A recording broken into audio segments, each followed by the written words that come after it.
Move into the deliberations of the presentation of the Toler Oak Hill Elementary Legal Study. And it's just a quick review. In talking about making any changes to schools, whether it's merging or whatever it might be, the state of North Carolina has a very strict process that you have to go through. And one of the steps, one of the most original steps, is to have a thorough study done of the school based on a set of criteria that the state requires us to analyze. So that's what we're going to do tonight. We're going to talk about the study, kind of the initial first step, the study that was done, and the board won't deliberate anything tonight because the next step would be a public hearing and then deliberations. So tonight is that initial step of looking at it from what the study says. We will be, I believe, Angela, I think you folks will be a part of facilitating this conversation as we move forward with the study. Okay? Angela has been here before along with her. And Dr. Houlihan, if we may give them just a moment to get set up. They were prepared for 7, but let's just give them a moment. And if we could get the PowerPoint up. We'll see how flexible they are. I bet I'm ready to rock. I bet they've got it. They've got it. Okay. All right. Yes. All right, how are you doing? Are we ready? Yes, ma'am. All right.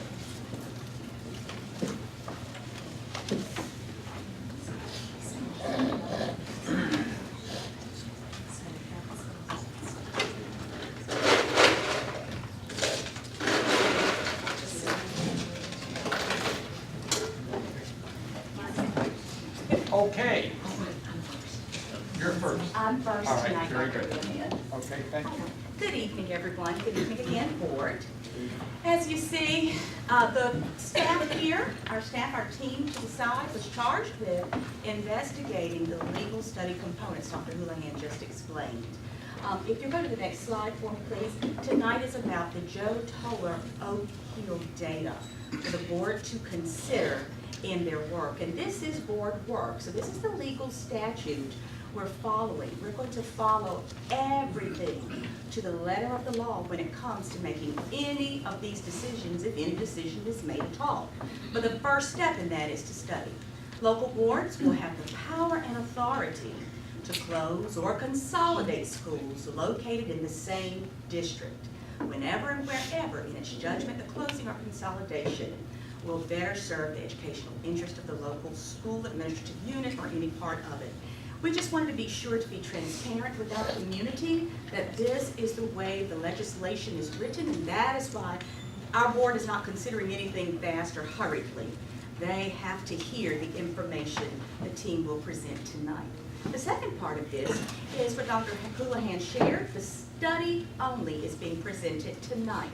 And the legal elements of that study is what you will see in just a moment. There will be another occasion for a public hearing. This must be held by law. Public hearing is the second part that must be held. Our board at the end of tonight may say to us, there is additional information we'd like to have. We don't have enough on this part. Could you research this more? Things of that nature. So either before the hearing or on the same night of the hearing, our staff may receive some directives to give more information. So that is what will be done tonight. And the whole gist of this is because, in this day, is going to walk you through some financials. Our board this year and for upcoming years must find a way to identify $955,770. I shared with my team a couple of weeks ago, and even a community group I was talking with, I said, now I'm just a poor country girl, and I'm very honest, that looks like $1 million to me. The way I grew up, that's about $1 million. But how to do that is what our board has been charged with, and this is one way it happened. Here before, they have cut certain positions, teaching positions, TA positions and such. They are now looking at facilities because this amount has to be captured somewhere. So that is just to get us started tonight. I now turn it over to Ms. Beth Day. Thank you, Dr. McLean.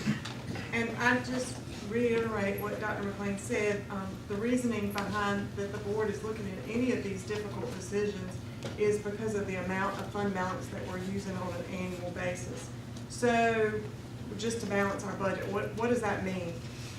That means on an annual basis, our expenses, including teacher positions, teacher assistance supplies, and many other things, all of those expenses are $955,000 more than what we're taking in on an annual basis. So when you look at a little background on the $955,000, and that's what this slide is, the number is made up of, the first number in red up here is the $514,000.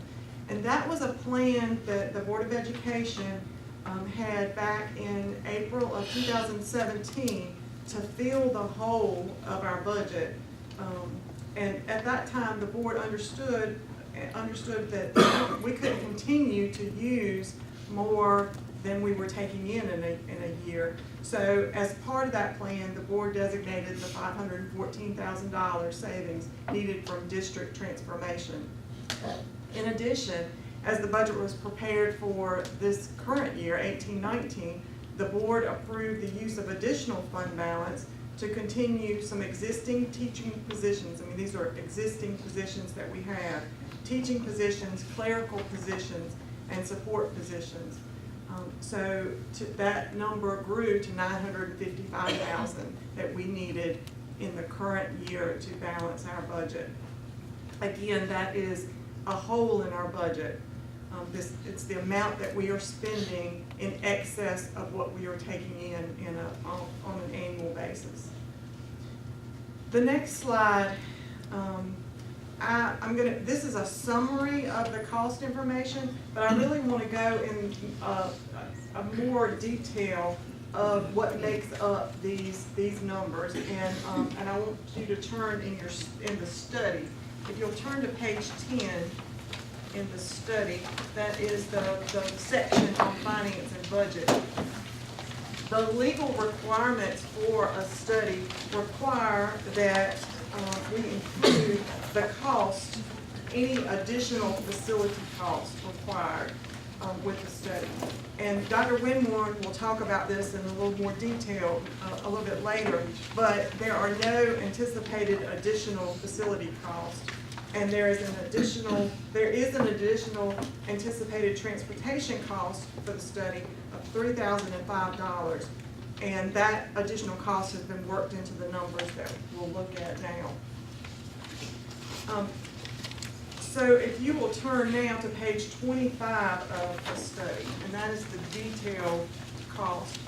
As I said, the study is required to include what additional costs there are, but I know that the purpose of all of these studies and what the board is very interested in is what are the savings associated, what are the total costs and what are the savings associated with these studies. So on page 25 are the total costs of to operate Joe Toler Oak Hill Elementary School. There are the personnel costs are based on the current positions and benefits, and then the operational cost. Oh, I don't know if you had a point in there for like some questions to be interjected as you go on. In your first presentation, when you start opening up talking about the $900-some-thousand that we allude to as being needed, is why we're looking for ways to save that money. And you said it's because of the way that we don't get intake money. Your audience may be a little blind to this interpretation of that. Could you speak on maybe perhaps why it's a need why the Graham County school money can't get those amount of funds that they need that would cost the Graham County school system to even think about looking at any kind of process of making a savings of that magnitude, if you can? yes, that's an excellent point. Thank you. And very excellent point. So as I get into the details, I think we'll look a little bit deeper as far as the way we're funded, and that the state is the majority of our money, but it doesn't provide everything. And so, local funds have to supplement what the state provides, for a And school. where do our local funds basically come from? From the county, That's from all county provided. appropriation, from tax dollars. So when Yes. we come up short on funds that is needed to run a legitimate LEA, we depend basically mostly on our local funds, which would be our county, correct? So if I have to just say this because I'm appalled that we even having a survey done to even consider closing a school in Granville County. I just want to say this up front. And when I think about a $900,000 cut, that can't remember me ever voting on having to say that we have to have that cut. And I say this because I want it transparent. If you were looking at previous minutes, I have never voted for any kind of cuts to the Granville County school system in my tenure being on this board. So I would like to have a clear, transparent picture of why we claim we need to cut $900,000 and why we would even look at the idea or the possibility of closing such a needed school. So with that said, so that we know when we start off how we get started with, as we talk about these finances that we allegedly are supposed to be getting to a budget to cut, I don't believe we ever, as a full board, has voted to cut $900,000 in ways that would jeopardize the necessity or the need of a school system. I say it up front so that no one will leave here tonight with the understanding that the school board has decided that they want to close Toler School. I say it because a lot of constituents are here tonight, and I think this needs to be said so that they will know without a shadow of doubt. And as we proceed with this matter, I hope we will also throw in the idea that this alleged survey that we have gotten done, this study, to study the feasibility of closing Toler School, which I never think should have reached the board. That's my personal opinion. I would like us to also, within this study, show means, and I'm sure that it will come out, but I want to highlight it so that people will be looking for and anticipating, that it will show other ways of obtaining those funds without the possibility of looking at closing a school. Just want to say that up front.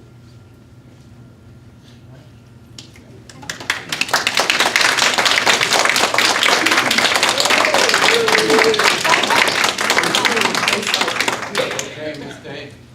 So, on this page 25 of the But study. Ms. Day, you are gonna add lib to why do you really have this allegedly $900,000 shortfall?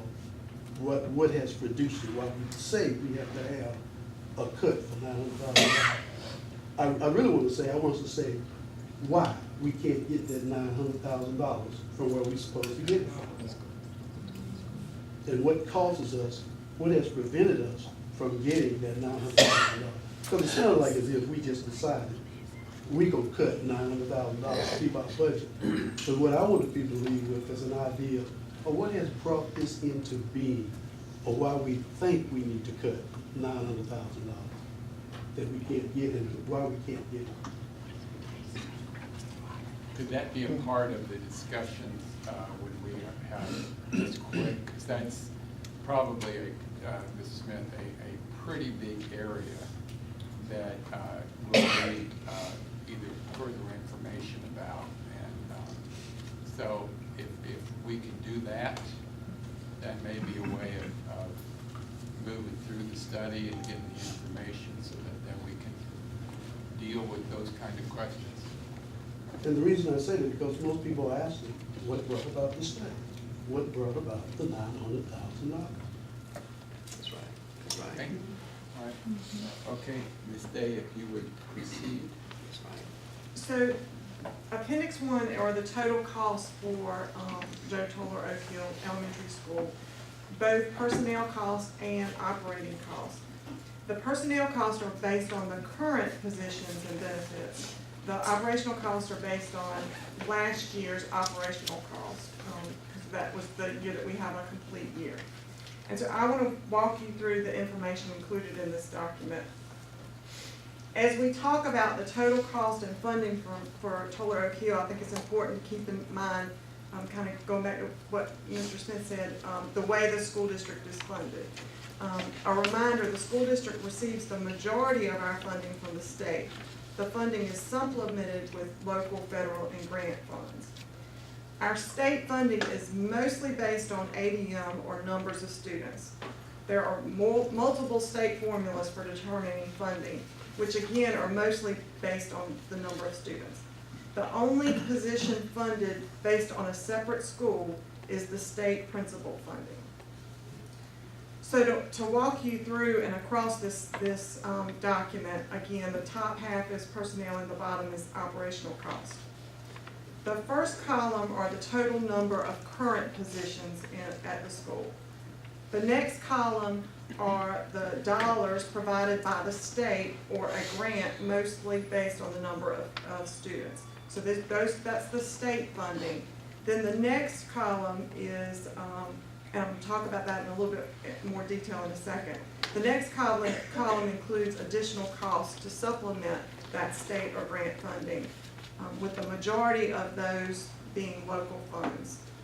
So then the fourth column is the total current cost of the school based on current staff and operational costs from 17-18. The personnel total is $1.6 million, which again, that includes salaries and benefits. And then the operational costs are $313,000 for a total cost of $1.9 million for the school. Going back to the top, the next column reflects ongoing positions after consolidation. These positions were based on positions that are earned by state allotments based on the number of students at the school. And so the next column reflects the cost associated with these ongoing positions. The bottom portion of the document, again, operational costs. The majority of the instructional costs would follow the students. The reduction in costs are mostly related to facility costs, utilities, maintenance, those types of costs. The ongoing costs reflected on this document are based on the board not continuing to own the building. There are asterisks beside costs that would need to continue if the board continued to own the building, just for upkeep. The additional anticipated cost of transportation that I talked about earlier, $3,005, has been reflected within the ongoing costs. The bottom line, per se, is that last column with the box around it. And that's the difference between the total cost and the ongoing cost after consolidation.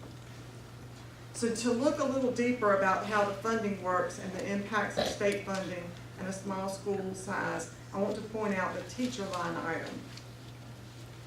So Joe Toler currently has 11 teacher positions with a total cost of $793,000. That total cost is made up of both state-funded positions based on the number of students, $674,000, and then it is supplemented with local funds to provide the local supplement and provide appropriate educational resources, $119,000.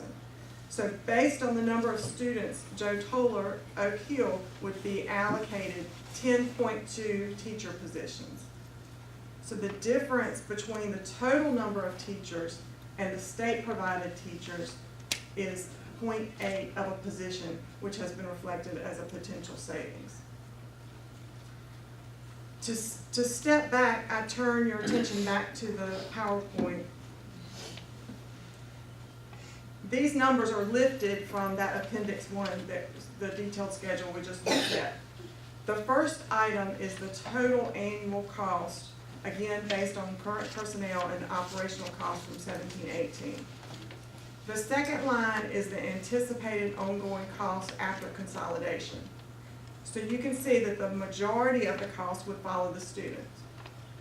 As mentioned earlier, we do receive state funding for the principal's base salary and benefits based on having it as a school. So that has been reflected as a reduction. The bottom line is the potential annual savings. And there are two sets of numbers here. The first column is based on the Board of Education not owning the building, and the second column is based on the Board of Education maintaining the ownership of the building. The total potential savings without ownership is $451,000, and with ownership is $303,000.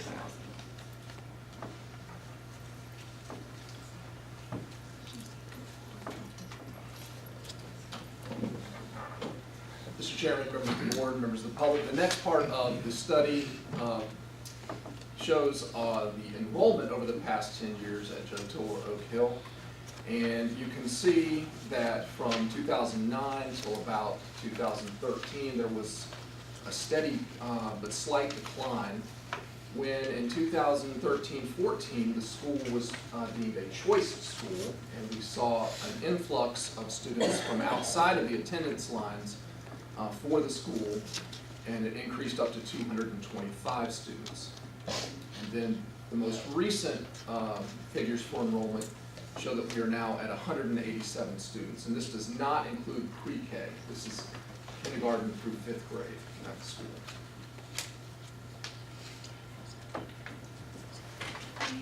Good evening again, board and public. The next part of the study will focus on the academic performance. As you can see, Joe Toler Oak Hill over the past 5 years has shown a steady increase in their school performance grades, as evidenced by the chart that you see here. With this last year's scores being a 58.6 in math, 53.4 in reading proficiency, 58.5 in science, proficiency composite of a 56.4, with performance and growth score of 60, giving that school a letter grade of C, with an EBOS growth status of being met. As we know, Joe Toler is a small academic environment, as Dr. Whitmore has just mentioned, currently with 187 students in grades kindergarten through 5th. And I will say that the performance of small schools can be influenced by the availability of academic resources. All GCPS elementary schools have access to the same curriculum and assessment resources, resulting in consistent content from school to school. As in any school, instructional style and delivery varies from class to class. Toler has continued to improve their academic performance over the past 5 years, as evidenced by chart 1 that we just saw. And in a larger school setting, students could potentially benefit from more resources to support their learning. This next chart, which is rather difficult to read on the large screen, is produced from the researchers at North Carolina State University. The Board of Education petitioned a study from them back in the spring of 2018, and they presented this out of capacity table to the board this past summer. This report shows a projection of student enrollment over the next 10 years. This is what they predict enrollment will be at all of our schools. The colors signify the capacity available at the school. So in other words, green is good. That means we have enough space at the schools. And red is highlighted there. You may be wondering, that's Granville Early College High School, and because we talked about that earlier tonight, that has a capacity issue with a waiting list. But in any case, with regard to Joe Toler Oak Hill, looking at the birth rates, the demographics, all of the building permits, and all of the various stakeholders that they spoke with in the community, Joe Toler Oak Hill is projected in the next 10 years to gain an additional 7 students, if the attendance lines remain as is.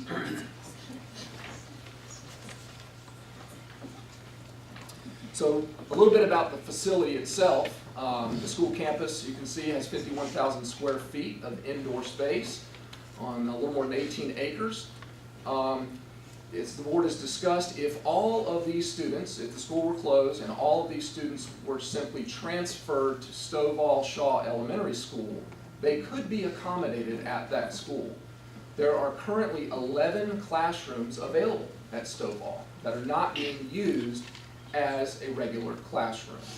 So this chart just shows that you have the current enrollment for Toler, and that includes the students who attend Toler as choice students. Those are not just students in the attendance zone. You add them to Stovall students. Stovall is also a choice school and has students that are not living in their attendance zone. It would be a total combined population of 541 students, and the absolute capacity at Stovall, of course, is 584. I will make this point, which was mentioned in the study itself, that absolute capacity is not necessarily the ideal goal. There is a point when the school will become very crowded. With regard to the facility at Stovall, it could handle all of the students. But it is important to note that the common areas in the school can get a little congested when you do that. The cafeterias, the hallways, the media, those sorts of things can get tight. We also currently have an issue with the traffic pattern at the entrance of Stovall Shaw Elementary School, and that would need to be addressed if we were to move all of the students from Toler to Stovall should the school be closed. It's also worth mentioning that it was pointed out by the folks from NC State that the board could also consider adjusting the attendance lines of West Oxford to the north and west, so that some of the students who currently attend Toler could be brought into West Oxford and absorbed in their available capacity. So it's not necessary that all of the students from Toler would need to go to Stovall Shaw.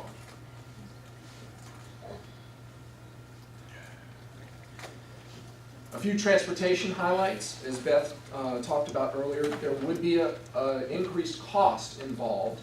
We studied basically what it would cost if all of the students who currently attend Toler would need to be bused to Stovall. Okay? Currently there are 113 bus riders. There are 3 door-to-door buses and 1 shuttle bus that goes from West Oxford Elementary School to Toler in the morning and then comes back to West Oxford in the afternoon. So there are 4 buses. And they average a total of 317 miles per day. So if you look at the detailed study, you can see how those costs are calculated. But basically, we can, and there are maps available that show how the routes would change if the current ridership stayed the same. We would have an increase of 65 miles per day, but we would have fewer buses on the road, so you would actually reduce the number of hours those buses would drive. So it's kind of interesting. The mileage would increase, but the number of hours would decrease and help offset some of that cost. We would also be removing a bus from the fleet. We would need 1 less school bus, which would mean less salary for an employee to drive the bus. Okay? So when averaged together, the net effect is a $3,000 a year cost for rerouting those buses. We looked at some possibilities. What if some of the students were to be bused and attend West Oxford? And we think that that would be a negligible increase in cost there as well. It would extend the bus routes of probably 2 buses that West Oxford already runs. As far as our child nutrition department, no savings nor added expense would be anticipated. Those positions in the cafeteria would simply follow the children, and the additional staff will be needed to help prepare meals for those additional children.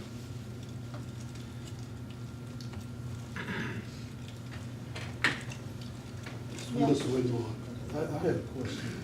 I'd like to interject in Isn't it true that the survey that we got from state also suggested that schools could be merged or closed in the southern part of the county as well?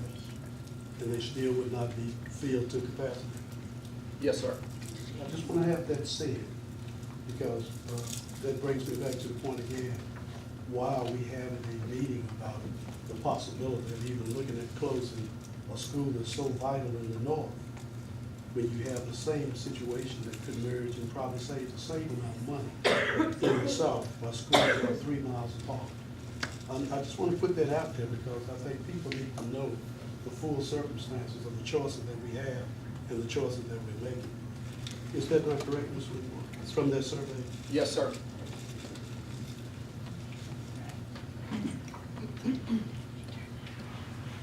The next portion of the study is focusing on school culture. And board, I would also like to bring your attention to the full study on page 3, starting with page 3, that gives an overview of the history of Joe Toler Oak Hill Elementary School. The culture, JTOH has a proud history and active alumni in the community. Its status as a historical Black educational institution is especially strong in the community and the northern part of the county at large. The school also boasts notable past achievements of alumni.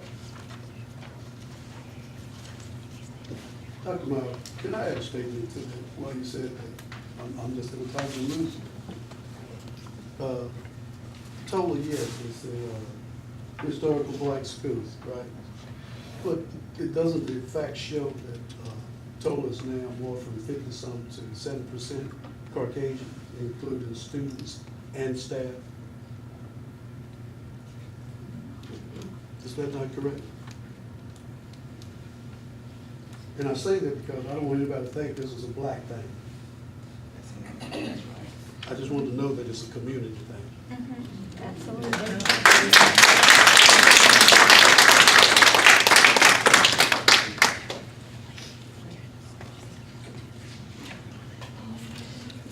This was previously mentioned, but 7 additional students were projected over the next 10 years, as evidence from the ORED report. That was from NC State. How accurate is that report? And this is not a discussion with the audience. This is a regular board meeting, and there has to be a public, and there will be a public hearing when we set the date, which should be set tonight. So this is a presentation for the board. So this last slide about the facility, it just summarizes what was previously said, that there would be minimal impact as far as facility costs should the board decide to close Toler and move those students to either Stovall and/or Stovall and West Oxford. So that there's no additional construction or renovations or anything like that that would need to occur. The capacity exists already in those other schools. And Mr. Windmill, could you also state that this study